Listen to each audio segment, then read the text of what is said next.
Sejam muito bem-vindos, turma. E um fato é que a gente não vive sem energia elétrica. Sem energia elétrica, nem eu poderia estar gravando esse vídeo e nem você poderia estar assistindo esse vídeo. É ou não é verdade? Então hoje a gente vai falar sobre um excelente resultado da Transmissão Paulista, a maior transmissora de energia elétrica do país.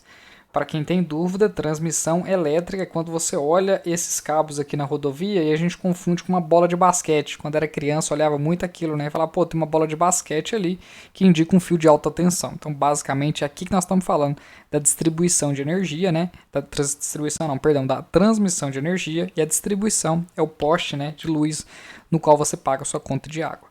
Então, vamos lá. Apresentando o resultado, aqui já mostra tudo basicamente que o acionista precisa saber. O que é interessante a gente olhar? Olhar os indicadores, a receita líquida principalmente. Olha lá, a receita líquida trimestre contra trimestre, ela aumentou em 24%.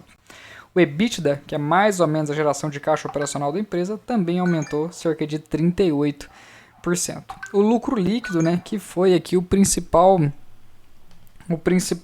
quem principal ganhou nesses indicadores, cresceu cerca de 171%, né, representando aí na casa de 306 milhões de reais contra o trimestre anterior na casa de 102 milhões de reais.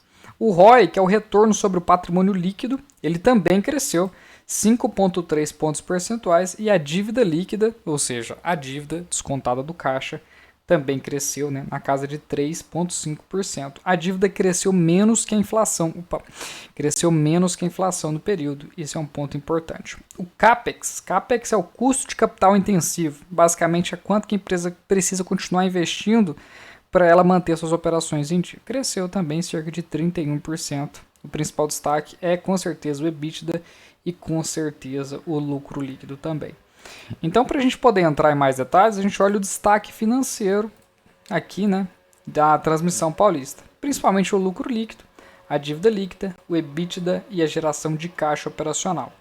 Turma, uma coisa que é muito importante, que eu falo para olhar atentamente, é a dívida de uma empresa. Só que até a gente chegar lá, é importante que você conheça a teleconferência dos resultados. Por quê?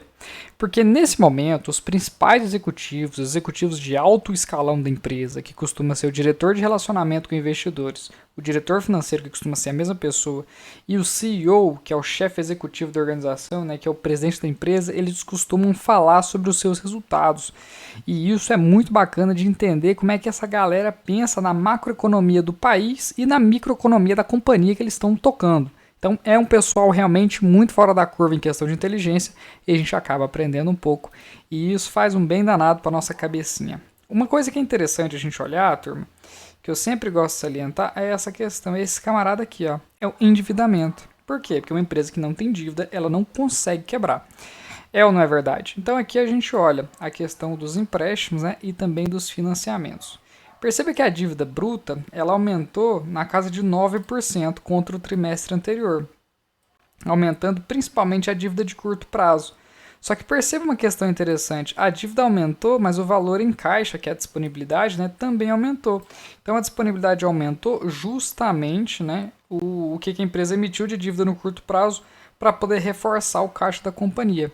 Aqui fala a respeito do endividamento da empresa, principalmente porque ela teve a 13ª emissão de debênture na casa de 550 milhões, que basicamente é essa diferençazinha que a gente está vendo aqui de dívida de curto prazo, né, ali do trimestre anterior para esse. E a disponibilidade da ISA-CTEP, né, cresceu cerca de 72%, equilibrando aí, né, a sua dívida líquida. Então, ou seja, eles emitiram essa dívida, você tomou dívida, você encheu o caixa da companhia, você encheu o cofre da companhia, e isso foi justamente para poder colocar uma gestão de caixa mais interessante na companhia. O custo médio dessa dívida, pessoal, analisar a dívida é muito importante, hein? O custo médio dessa dívida consolidada é de 12,25% ao ano, né, contra 31 de março, que está aqui na casa de 12,78% ao ano.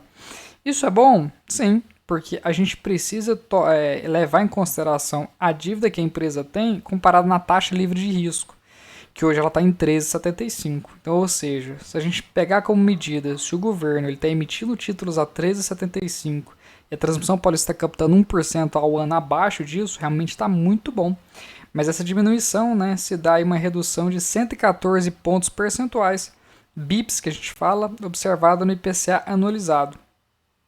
O CDI manteve estável nessa casa aqui, considerando o IPCA nos últimos 12 meses o custo real. Ou seja, se a gente pegar a dívida e descontar a inflação, é na casa de 7%. Porque imagina o seguinte, se você tem dívida e o dinheiro está perdendo valor, significa que você está ganhando valor com essa dívida. Porque ela passa a valer cada vez menos e é um passivo. E esse passivo tira dinheiro do caixa. E como ele está valendo cada vez menos, isso significa que o acionista é cada vez mais beneficiado. Tá bom? Então aqui está a contratação da dívida, né? Então a maior parte é em debêntures de IPCA. BNDES é uma pequena partezinha, depois tem debêntures ligadas a CDI. Os bancos preferem emitir debêntures ligadas a IPCA por conta do risco real, né? Quando você tem uma dívida em IPCA, você não tem risco real. E aqui está o cronograma de amortização. A gente vê que ela tem dívida de longo prazo. Quanto maior o prazo da dívida, mais caro ela fica, por uma questão que tem um risco embutido no valor do tempo. E aqui está, né, o caixa e equivalente caixa. Ela emitiu uma dívida basicamente para poder, de curto prazo, para poder pagar outra dívida. É o que a gente conhece no mercado financeiro como uma rolagem de dívida.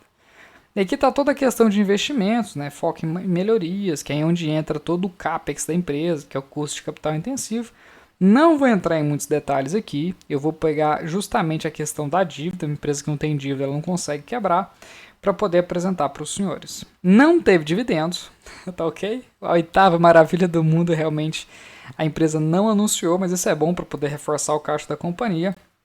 E com esses juros altos, né, é interessante às vezes que ela prefira deixar o caixa mais robusto do que de fato distribuir esse valor generoso para os seus acionistas. Mas o vídeo foi esse. Espero que vocês tenham gostado e até o próximo vídeo.